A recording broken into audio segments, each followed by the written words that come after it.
Hello, everyone, and welcome to today's webinar, Helping Management Better Connect with Employees. My name is Natalie Varanya, and I am the Marketing Specialist here at TalentMap, and I will be your webinar host today. I'm here with Norm Baillie-David, TalentMap Senior Vice President of Engagement. For our clients joining us today, you probably already know Norm. He is one of TalentMap's in-house experts in workforce measurement and employee experiences. With over 30 years of experience in research, strategy consulting, and workshop facilitation, Norm works closely with our clients to help them really understand their employee engagement survey data to improve their workforce. Welcome, Norm. Thank you very much, Natalie. Perfect. So for today's agenda, once I'm done with the formal introductions, Norm will start us off with a quick overview on why we chose this topic today. And then he'll dive into what the key differences are between an engaging leader and a struggling one. And finally, he'll look into a couple of best practices to help management and leaders better connect with their employees. We'll also reserve the last 20 minutes for some Q&A. So before we jump in, I'd like to give a quick overview of who we are and what we do. For those who are not familiar with TalentMap, TalentMap is a trusted advisor in employee engagement and surveying. We have been in business for over 18 years, and in those years, we have conducted more than 7,000 employee engagement survey projects. Each year, we survey over 1 million employees across more than 500 organizations.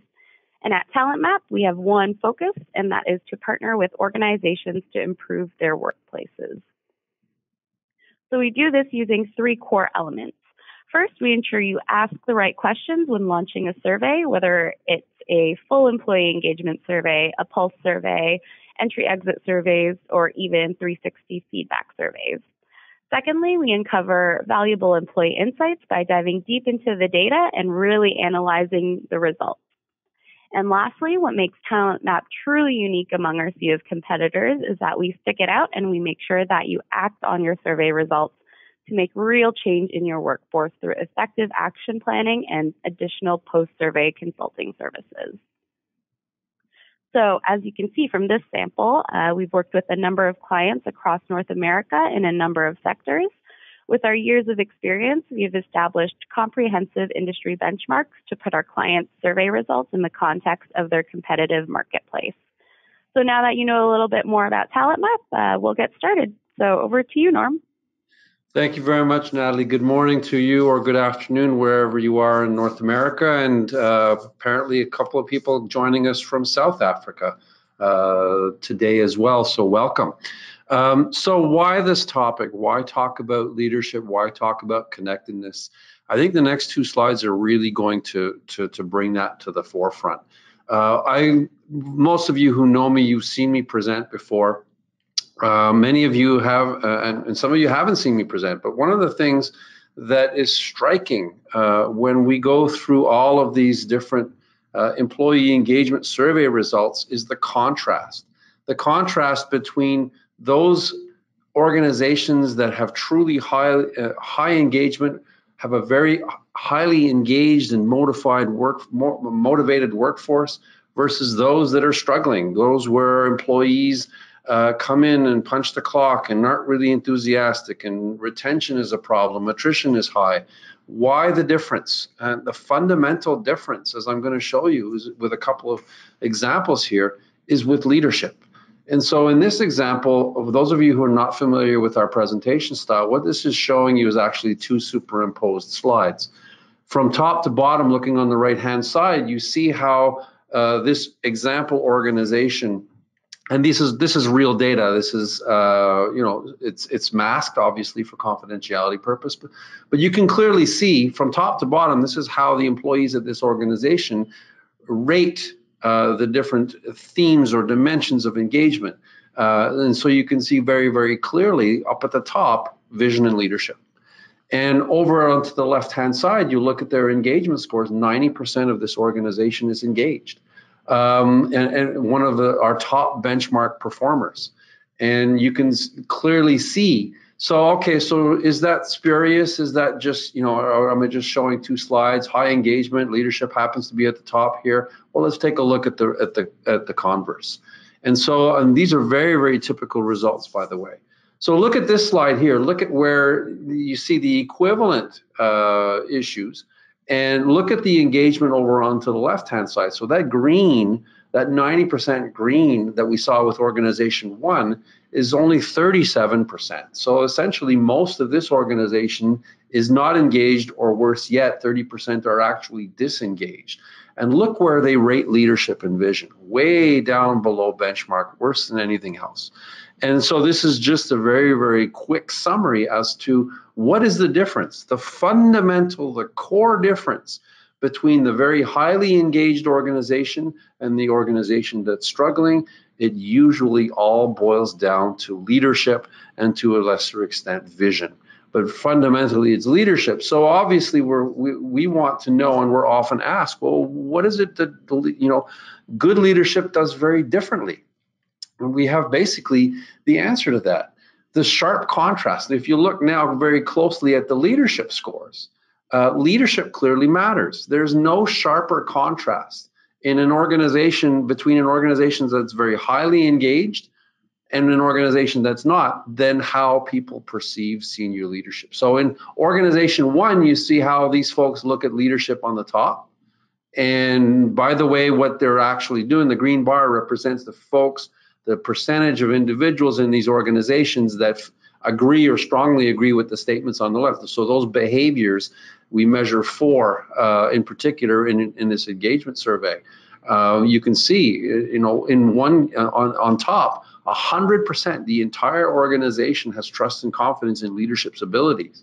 On the bottom, that number is 26%. And of course, so therein lies the difference. That's the fundamental difference. I mean, we measure against 13, 14, sometimes 15 different dimensions, but the biggest contrast, the sharpest contrast between the highly engaged organization and the organization that struggles with engagement, it really revolves around senior leadership. Now, my guess is that most of you on the line today intuitively understand that. And that's probably one of the reasons why you signed on to this, to hear, okay, well, what is it we can do about this?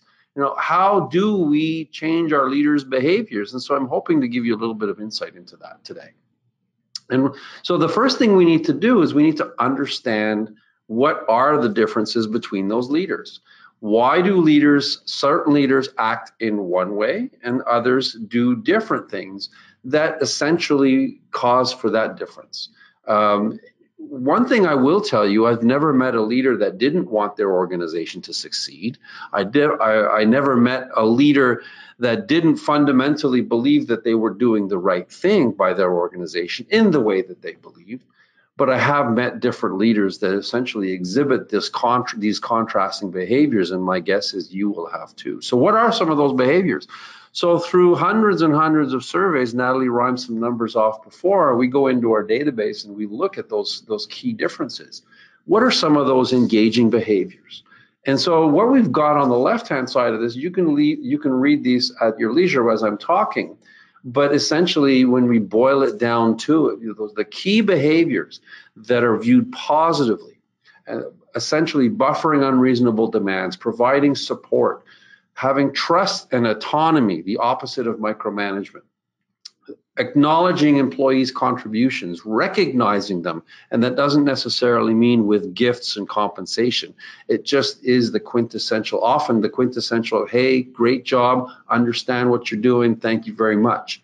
Visibility and approachability. That we're going to, the last 3 bullets here is really where we're going to expand in today. Visibility and approachability, genuine caring and empathy, but most of all, connectedness. And one of the things that's evolved in terms of how leaders are perceived by employees is around these 3 things. They're all interrelated. And I can take you back, at the risk of getting a little bit nostalgic, I can take you back to when I was a young employee, and the notion that we wanted to be connected with our leaders was very foreign. I'm talking about the 80s now, maybe into the early 90s. We didn't care as young employees. We didn't expect that we would be connecting with leaders, that they would approach us, that we'd be able to go see them when we want, contact them when they want. We didn't see them very much, especially if it was a large organization, and even in a small organization, we didn't expect that at all. Our philosophy at the time was no news is good news. Essentially, that's what happened. And so we didn't have that. Now fast forward to 2018 and even a few years before, probably starting around 2008, 09. What happened in 2008, 2009, 2007? The late part of the last decade is when mobile took off and social media took off. And so as the new generation enters the workplace and continues to enter the workplace, they have a system of they're constantly connected with each other. I mean, we all know, we've all seen people are constantly on their phones, and they want, and the level of connectedness, at least with people outside the room, is very, very high. And of course, now this turns into an expectation that we're going to be able to connect with all people in our organization, not necessarily by social media, but real life as well. So this notion of connectedness is relatively new, but it has become the single biggest leadership characteristic that differentiates the good leader from the struggling leader, at least with regards to employee engagement. Now, it's not just about being able to connect. We need to know how to connect. And so what I want to do before we go into some examples on this, I want to show you the contrast. So if these behaviors that you see on the screen in front of you are the things that your leaders should emulate, then what is it that they need to avoid? And so what we look at here, and this is constant, every single time we see results like I showed you before, where engagement is very low, perception of senior leadership is not very good. What are they doing? Or what are they not doing? They're not priority setting. Everything's important. They don't provide clear direction. Leadership is about going somewhere. You are leading people to a different place. And if that place is very, very clear, that's the organizational vision piece, then it's a lot easier to follow. But if that vision is not clear, then it has all kinds of nefarious consequences. Most importantly, we don't know what our priorities are. And more importantly than that, that usually ends up, we're scrambling, and then workload takes a hit as well. Lack of trust, micromanagement, controlling behavior, not managing poor performance is one of the key demotivators. When poor performance is ignored or not seen to be dealt with, those people who are engaged and who are giving more of themselves basically ask themselves, why bother? And so they disengage. Of course, respect. Not only lack of respect but from the leader, but tolerance of disrespect from others. Also key demotivating behaviors, lack of support, unreasonable demands, favoritism, whether it's outright favoritism, more often it's implicit favoritism, where the leader doesn't even know that they're doing that they're behaving in that way. Lack of acknowledgement or recognition, empathy, not being able to understand what the individual, your employee, is going through, and of course being aloof or disconnected. So you see a clear contrast. And now these aren't just bullets on a slide. These are essentially the key differences that appear again and again and again in our employee surveys that show you the differences between the leader who engages and the leader who does not. And so what I want to do is, okay, well, how do we change that? Of course, I think fundamentally, intuitively, everybody knows what I just said. We understand intuitively the differences between those leaders that engage, those leaders that don't.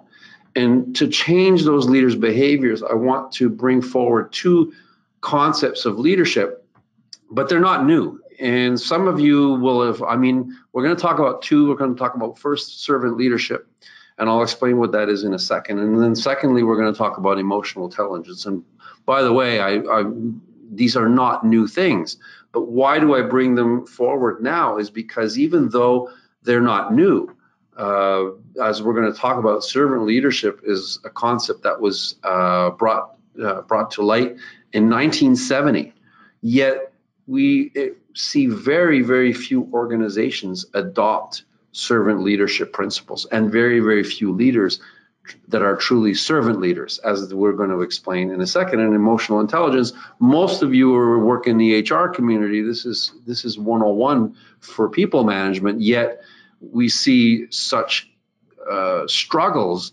with understanding and applying the principles of emotional intelligence. So what I want to hope to do in the remainder of today's webinar is give you a little bit better understanding of what we're talking about here, but more importantly, some tricks in terms of how can we get our leaders to get on board with this? How can we get them to adopt these concepts and start changing their behaviors?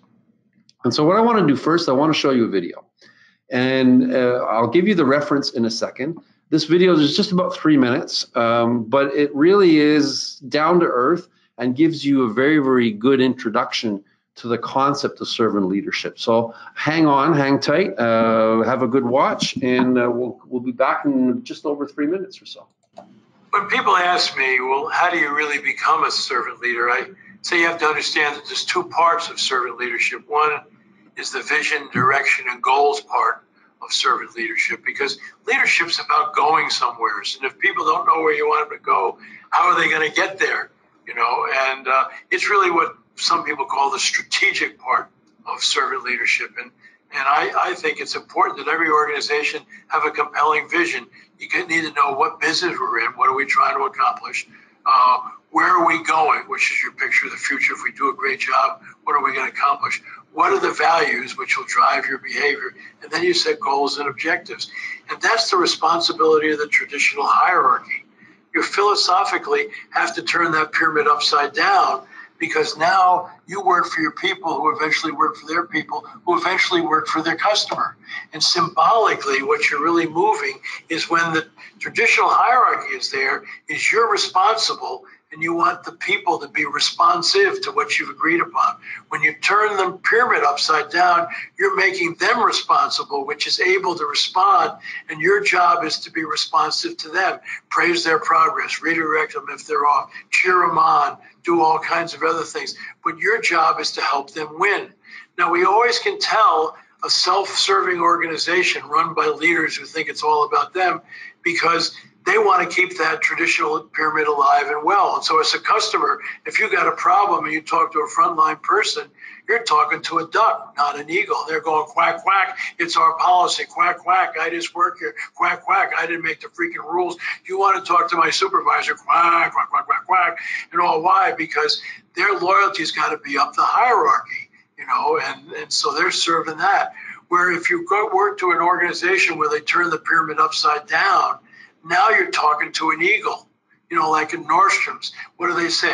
No problem. A friend of mine went in to get perfume for his wife, and this woman at Nordstrom said, we don't sell that brand here, but I know where I can find it in one of the other stores. How long are you going to be in the store? He said, about 30 minutes. She said, good, I'll go get it in the other store, and I'll come back and I'll have a gift wrapped and ready when you leave. And he came and she had it all ready for him, charged him the same price that she had paid in the other store. So Nordstrom's didn't make any money. What did they make? They made a raving fan customer.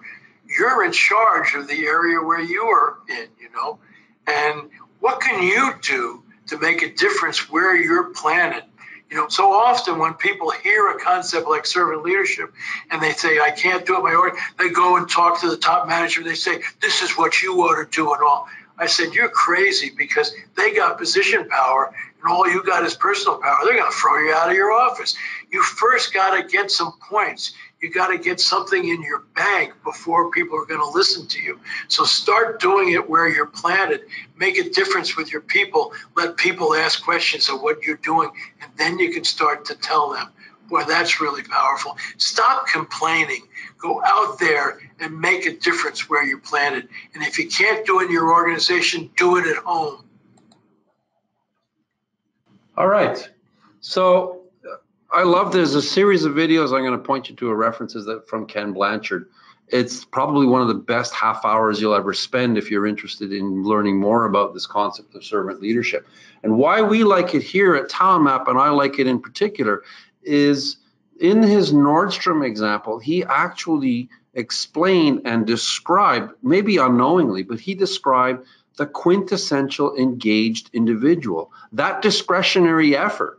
And that's what we're out here to achieve. So you can see the clear link between that concept of serving and helping your people as opposed to bossing them, and how that results in engagement. So, I mean, if you want to look at a definition, I said this goes back to 1970.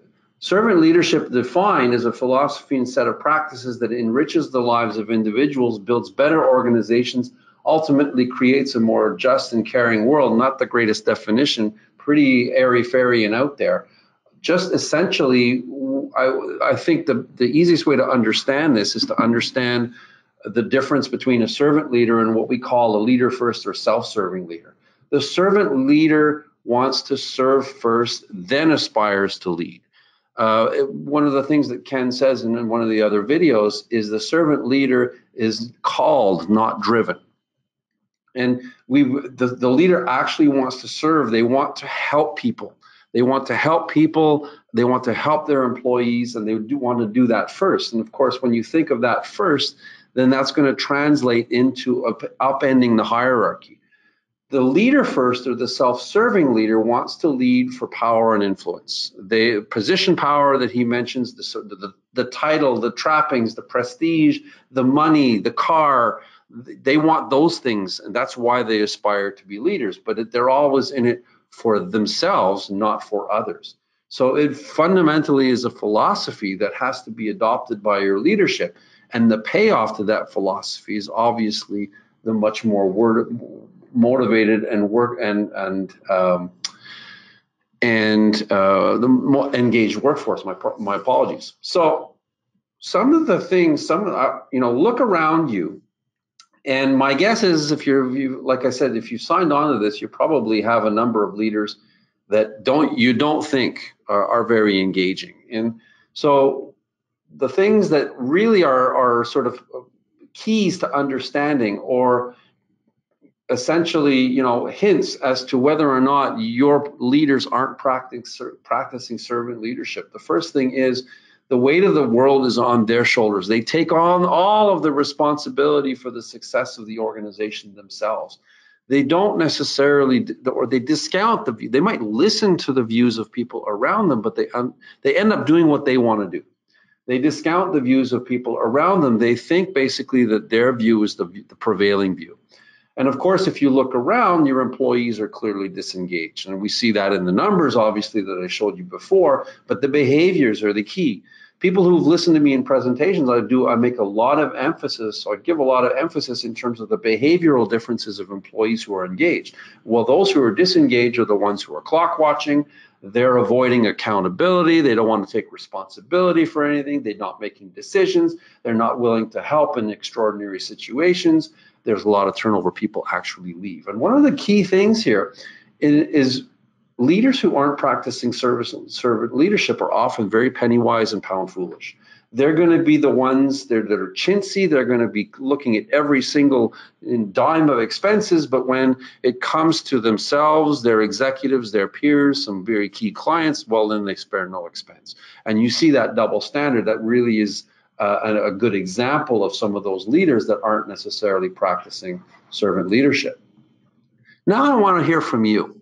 Natalie's going to launch a couple of questions, and I just want to see how you respond to these questions, just to look and see what's your exposure to this type of leader. So how many, first of all, have you ever worked for or with someone we would think of as a servant leader the way we've described? Let me just a quick response into that, yes or no. We'll give you about 20 seconds or so. Okay. So essentially, 3/4 of you, 76% of you said, yes, you have worked with a servant leader. About 17% have said no, about 7% not sure. And so one of the things that I want to reiterate around this is servant leaders are out there. And many of them, there are a lot of people who are already doing this. This is not the most innovative concept that we see. And so we can learn from those folks. And this, like I said, this is not necessarily new. And so I'm going to ask another question now in terms of the converse. So how many of you have worked with the self-serving leader? Okay, so here, 92% are saying essentially that you've worked with the self-serving leader, a lot more than the 3/4. And that's why I was thinking probably the reason that you're on this webinar to begin with is because you've experienced that. So even though this is not a new concept, it's still out there. And this is why I'm talking about this concept of servant leadership. And I'm going to give you some tips now and to understand and how do we address these folks? How do we get all of the folks that you're dealing with that aren't practicing servant leadership? And so the first thing we need to understand is what are the characteristics of the servant leader? Now, in this webinar today, I can't even pretend to get into any serious depth. I'm going to give you some references at the end of this so that you can do a little bit more research and package something for those leaders and hopefully enter into some coaching situations where you can show the leaders the differences in those behaviors. And by the way, if you're thinking, oh, they're never going to listen, well, the key burning platform here, the impetus to change, are those survey results, are those engagement results.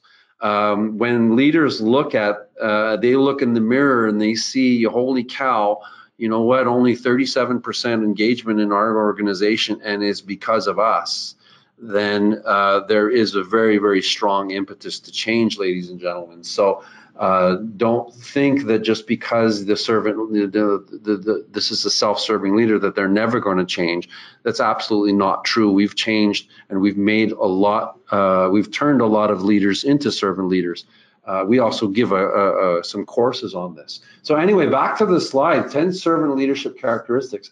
And you'll notice here that a lot of these have to do with those behaviors that we saw the engaging leaders practicing and the disengaging leaders not. Empathy, listening, active listening, awareness, self-awareness, awareness of how one relates to others emotionally, healing, able to essentially apply that empathy. When we talk about conceptualization, it's articulating where you want to take people. What is that vision for the organization? Why should you follow me? What are the goals that we need to achieve? And be very clear in articulating that. And what I tell people is evangelize that. Don't just write it on some plaque on the wall and expect people to follow. You have to convince them. And that's basically the persuasive part, right? Stewardship of the organization, foresight, ability to see and anticipate, and then finally committed to the growth of others. What we have to do to change the leader first or the self-serving leader into the servant leader, ironically, is cater to that self-service. And I can tell you essentially an anecdote of a good friend of mine. Obviously, will remain nameless. And I back you up around 12, 15 years. It's the early 2000s. And this person was mid-level manager in a large organization and was a rising star. But he was one of those folks that you didn't want to cross. And he was very hard on his people. And he would yell and he would bang his fist and he would intimidate and he would cut through a bureaucracy and get results. And because of that, he was promoted and he was promoted again. But at some point, he stopped getting those promotions and it caught up to him. And so why is that? Well, he was with some good coaching, he realized that, you know what, he really needed to show his people some caring. He needed to genuinely care about his people, and in turn, they would react positively to him. And so he did change. And now he's a senior person in this very large organization, and probably the poster child for Ken Blanchard's servant leader. So it can be done. How do we get started? The first thing that we have to do is we really need to get started early. And what does that mean is, I'm sure most of you who have had an exercise in vision and values, you need to build servant leadership into the core values of the organization. And I know some organizations that we're working right now are in the process of developing these values. What do we stand for? What are the things, the lines we will not cross in terms of the way we do things? And if we espouse a concept of servant leadership, starting from the CEO, that's where it has to start, and that behavior is modeled and role modeled and built into the values, then it will expand. It will go beyond the individual leader.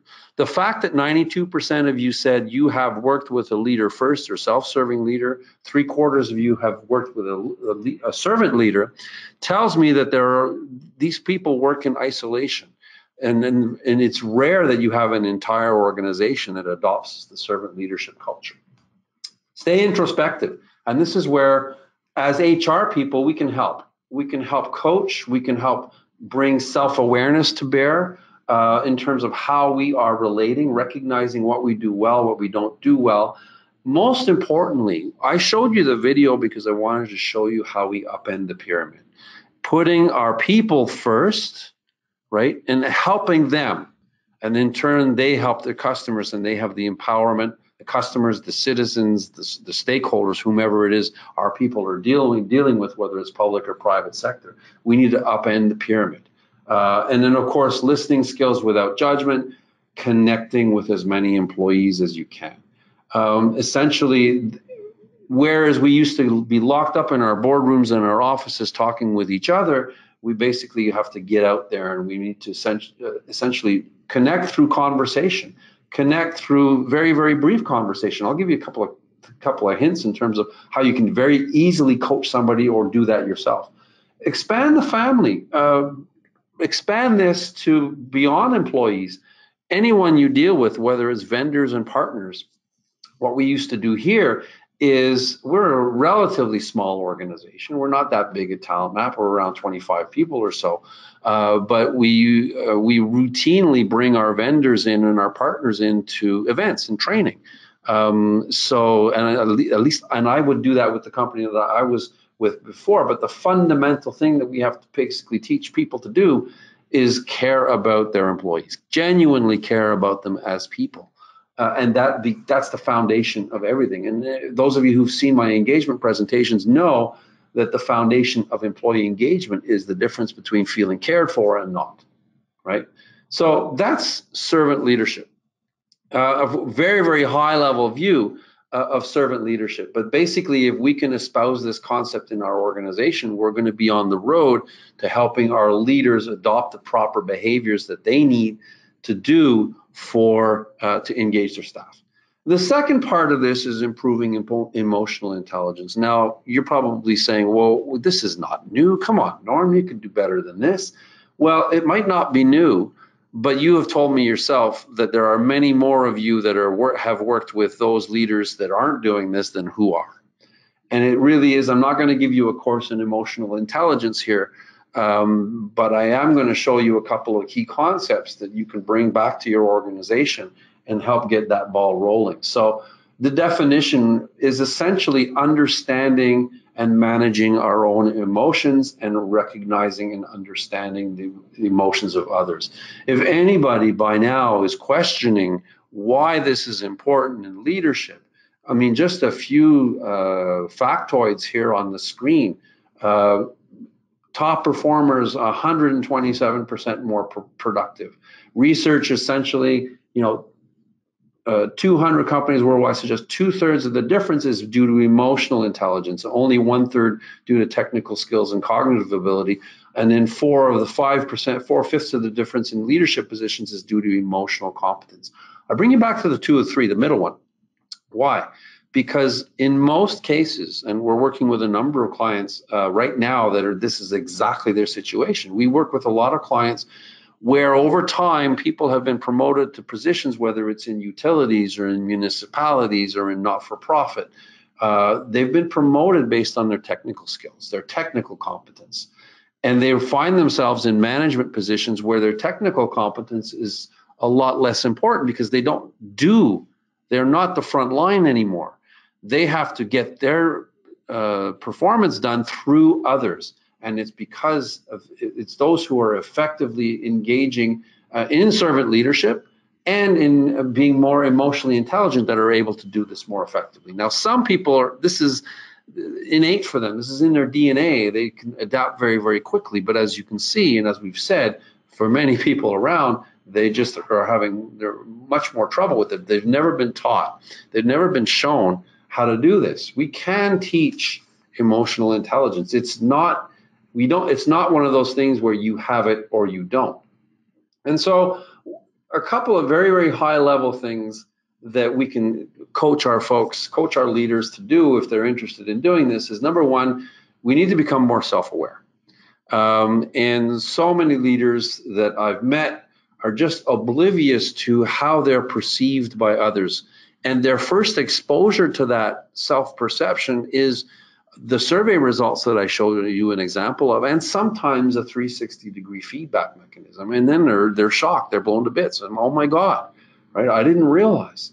And so that's half the battle. They need to understand how their nonverbal communication and to show that, and then to read that and to be sensitive to that of others. Practice empathy. Not hard, just put yourself in somebody else's shoes.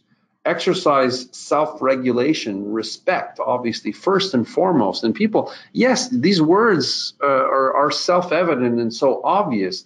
What we have to do is we have to show people that in stressful situations that these things are often overlooked. And then finally, that connection, sharpen those social skills, connect more with your employees. So a lot of motherhood here, but the fact is that people don't practice this stuff, aren't self-aware.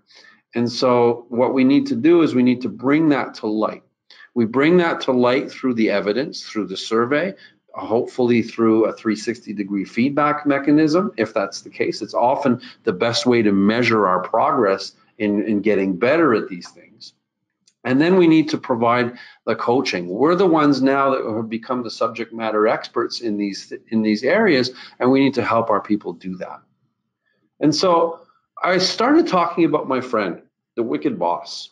And I'm sure a lot of you in your organization are very exasperated and frustrated that, you know what, some of these poor leaders win. They get ahead. They're the ones getting the promotion.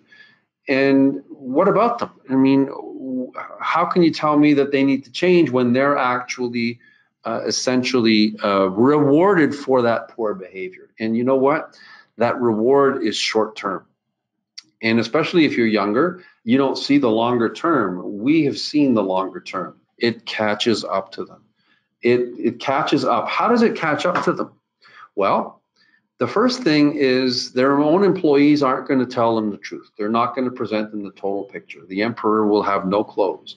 And when they don't get the full picture, then they're going to start making poor decisions, and then their success will be questioned time after time. And why will they make poor decisions? Because they're not brought into the full picture. And why aren't they brought into the full picture? Because their employees essentially have been rewarded to be sycophants, to just say what their wicked boss wants to hear. And of course, as these folks are promoted into higher and higher levels in the organization, they also have stronger peers and managers. They're going to confront the servant leader. They're going to confront the leader that is more successful because they're practicing emotional intelligence and because they're servant leaders. And these folks are not going to tolerate that same bad behavior. And the other thing is their own employees are going to disengage. Like I showed you before, the turnover is going to go up. And then finally, the organization and policies are catching up. Harassment policies are catching up. Senior leaders in organizations, and we see this particularly in government, are now saying it doesn't matter. Your results alone aren't enough. It's how you get those results are becoming equally important. And so we do see that impetus for change. Now, it's hard until the actual leader first or self-serving leader starts to realize these things, that they want to change their behavior, and then they will adopt those concepts of servant leadership and emotional intelligence. But we can be the predictors here. We can show them that, yes, if you continue along this path, your success will be limited. You will not be as effective as you have been in the past. And as you climb that ladder, that effectiveness will wane more and more. And this is not just me saying this. This is all documented, and this is evidentiary. So I want to essentially end with 5 very, very easy things to do, because we've talked about some grand concepts here. We've scratched the surface on stuff where there's a ton of research on. Where do you start with this? Well, the first thing I'm hoping that you start with is to understand the importance of those 2 concepts, and they are interrelated. If we can bring the concept of servant leadership to our organizations, if we can reinforce emotional intelligence, but you know what? You're going to have people that says, "Oh my God, that's too airy-fairy for me," especially this emotional intelligence stuff. You know, if I'm working in, and you're going to see some organizations, particularly in paramilitary organizations like police, like fire, like emergency management, some municipalities that have adopted this as well. You know, these folks are going to be highly resistant to this change. They need something easy. They need something to be spoon-fed to them, and they need to see that working, because in behavior change, just do it, Nike's philosophy. It's not Nike's philosophy, they adopted it. Behavior change is facilitated by the motivation that comes from a change of behavior being successful. And so when you do something and you do something repeatedly, you try it and you, oh, this works, I'm going to do it again. All right, so what are some of the 5 things? I use this as from a blog of mine that I wrote last year. 5 conversations, very easy conversations that are guaranteed to improve employee engagement by connecting, by taking these principles that I've been talking about and fundamentally boiling them down into key behaviors that are very, very easy to implement. 5 conversations. Tell me how you want your career to develop. Sit down with an employee, and especially a younger one. And rather than the quintessential performance conversation that we all hate to have, you know, where are you going? I mean, where would you like this organization to go? We talked about visioning before. What do you know? Turn it on its head. All of servant leadership is around turning everything we know about leadership on its head. Where do you want to go? How do you see yourself growing in this organization? Tell me how you want your career to develop. By that conversation, what we're doing is we're showing the employee that we care. They're not just a body. They're not just fulfilling a role. We're talking to them as human beings, and their career can involve inside, but it could be outside the organization as well. Have that conversation. The second conversation is, tell me about your idea. And so many organizations have an issue. People keep their ideas to themselves because they come into an organization where there is an ensconced culture. The way we do things doesn't want to change. And so if you can coach your leader to start saying, well, tell me about that idea you had to change such and such, and bring that forward. And people, when they feel that they're in a safe environment, the ideas will just flow from them. And then, you know what? Some of them might actually be pretty good too. And so in our engagement action planning workshops, we facilitate a workshop that actually does this, that allows people to create and bring forward ideas. And we typically get more than 100 ideas in each one. We can't implement them all, but we boil them down to something more manageable. Tell me about your idea. Have that conversation with people. What would you like this organization to look like in 5 years? Right? So that person wants to contribute to the future of the organization. The vision is so important. The purpose that they have is so important. Rather than being incumbent on the leadership to say, this is where we want to go. And ultimately, as a leader, we need to do that. But we also want to essentially involve and consult folks to do that. And so this conversation instantly improves employee engagement, and it also provides a connection. The elevator conversation. We all know, we've all heard about the 30-second elevator sales pitch. This is not what I'm talking about. What I'm talking about are the many interactions, the opportunities for interacting and connecting that your folks are going to have, your leaders are going to have at the elevator, at the water cooler, at the coffee machine, through the halls, leaning on a cubicle. All of these opportunities are often passed by because whomever leader is now, rather than connecting with people in real life, they're walking with their phone in their hand. They're checking their latest message. They're checking their email constantly. We need to look for ways to have those brief conversations. What should we be talking about? We should be looking for ways to acknowledge somebody's contribution. And so you pass by somebody in the hall and say, "Oh, Joan, you guys have been doing an awesome job in HR. I haven't had a chance to tell you. How long did that take? 15 seconds or so? What is it that's really helping you out here? How can I help more?" Those are, and just in that 10 or 15 seconds that it took me to say that, that's all it takes your leader to do. It's so easy, so easy. And yet the impact of that will be profound. And then finally, conversation number 5. How are the kids? How's the spouse? How's the partner? How's the parents? Treat the employee is not just a body at work. The employee is a human being and a person. And when we realize, yeah, I know, we get that. Yes, we get that. But we have to, as leaders, we have to espouse that. We have to recognize that. We have to act on it. And so when we're asking about someone's life outside the workplace, then we're showing them caring. We're showing them that we do care about them as individuals. We're showing them, and that's going to be the beginning of the trust bond. Conversations 4 and 5, what's happening now is the opportunities to have those conversations are waning. Why are they waning?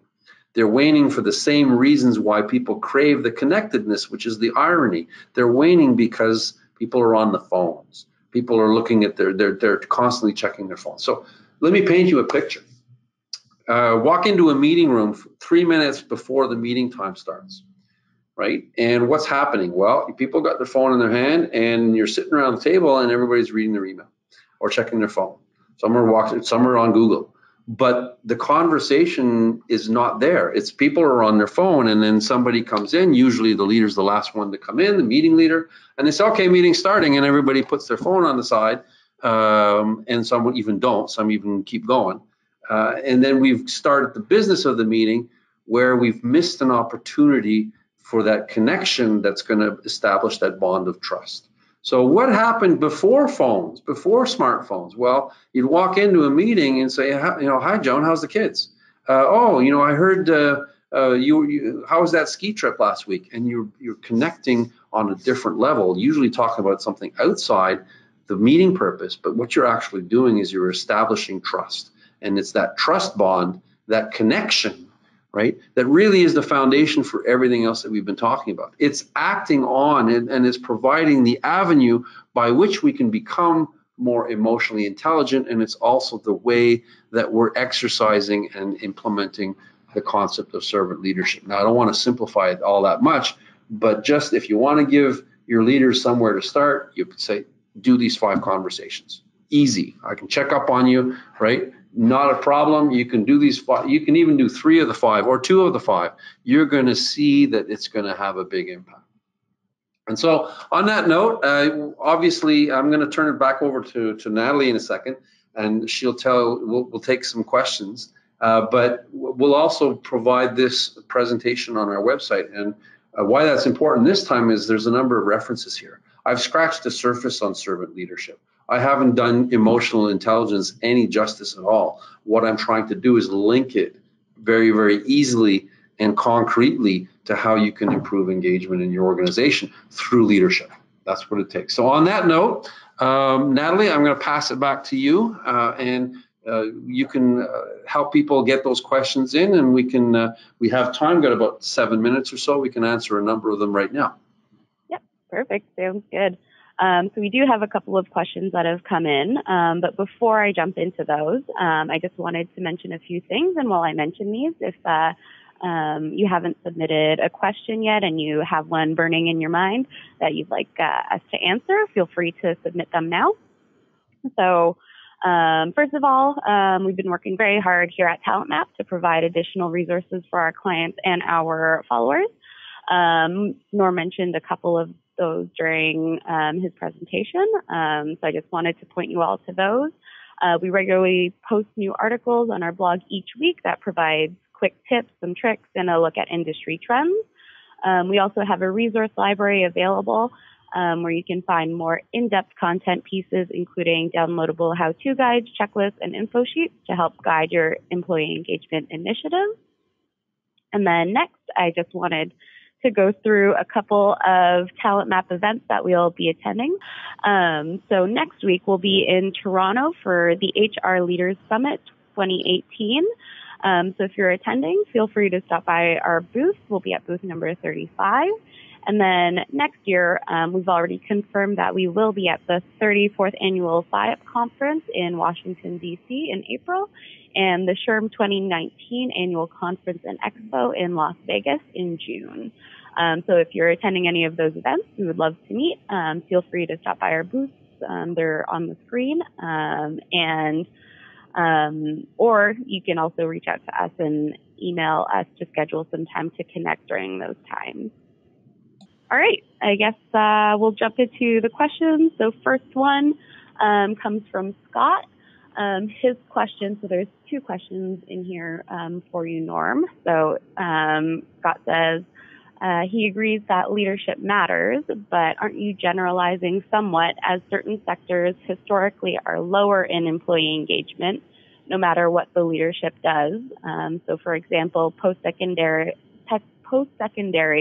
academic institutions, and further, aren't some organizations limited by their collective agreements? Very good question, Scott.